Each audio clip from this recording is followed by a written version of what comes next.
RV Life, DJ Darren here. Okay, what you're looking at is my big ass gas tank. Was not planning to have to take this thing out or do anything on it, but of course, you know, that's how things go. So there's my fuel pump.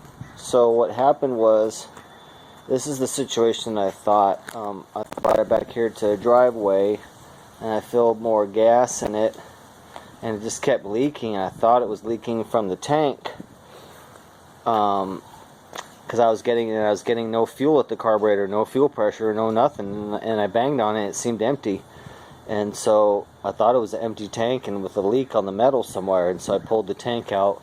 But as it turns out, that's not the situation. This is actually DJ Darren, RV Life. Got my tank back, my gas tank back from the sandblasters. It cost me $100. It's quoted $75 and done yesterday, but it was done today for $100. You know how it goes. But it's a good deal. Down to bare metal, and so what I'm doing, I already started here. I had to stop myself so I could make this video.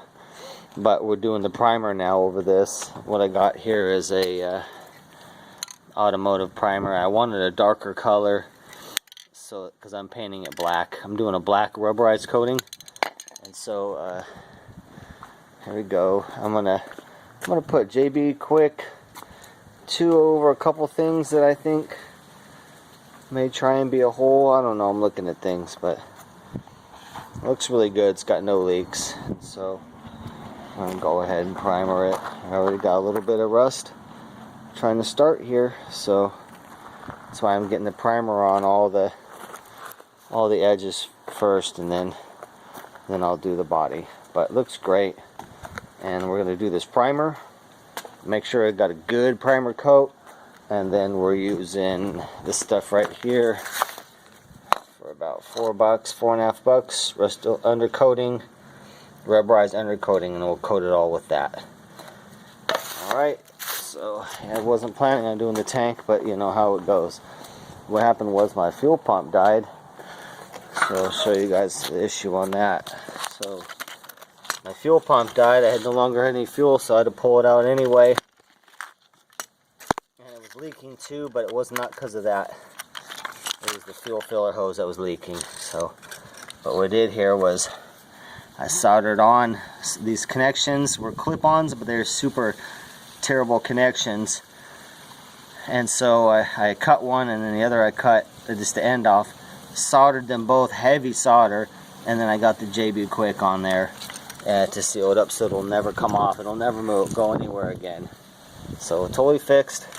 And this pump looked good. This pump and filter were recent, so keeping those on there, and then I'll test this pump before it goes in, but it should be good. So nice new fuel pump system, new wire in there, and we'll be good to go. Alright, so let's get this gas tank primered, and then we'll get the rubberized coating over that. What's up, YouTube people? Alright, got my gas tank painted. Look how beautiful it is. I primed it, and then I put this rubberized coating over it.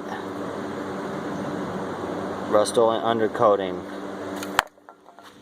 And it looks great. So I got the primer on there, and then I got the rubber coating over that.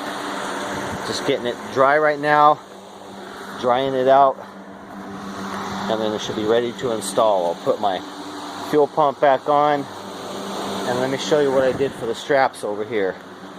These are the 3 straps. Now I washed them up, I sprayed primer on both sides, coated them in primer, and then I did this nifty little trick hack right here. So I got rubber bicycle tubes and put those, glued those down under here so that the metal does not touch the gas tank, so it has a rubber barrier. And this is good for a couple reasons. You don't want metal touching metal because it's going to sit there and scrape.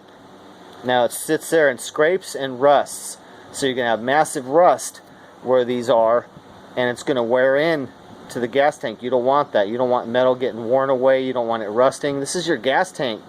For God's sakes, you don't want any leaks.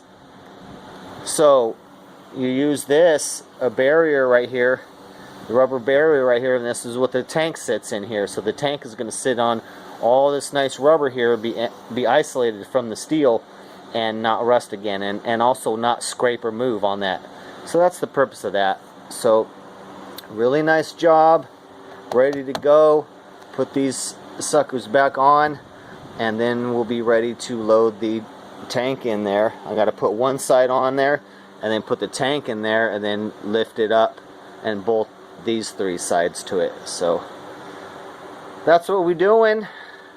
Looking good. We're almost done, and we got to hurry. I got to move my RV tomorrow, or else we're getting an HOA fine of $350. I have to move my RV by tomorrow. It has to be out of here by the 1st. This big baby right here, or we're getting fined $350. So RV's getting moved tomorrow. I'm just going to get the tank in it and see if I can get it running with the tank and all that. If not, I got a spare gas can, and I'm just going to run it out of that can. But we should be able to be good to go with my gas tank there, and everything should work. I fixed my fuel pump on here, as if you saw that. I think I already made a video on that. I fixed my fuel pump, the connections right there. I soldered them on. One was off, so I soldered them on, and then I JB quicked it, so it's never coming off again. Those wires will never go anywhere again. So pump's looking good. Throw this sucker in there and get this sucker done. Maybe today, if not tomorrow morning. We'll see how frisky I feel. I'm kind of tired right now. I'm pretty grumpy too, so we'll see. I'll probably put my fuel pump in, and I'll leave this job for the morning. Alright you guys. Peace.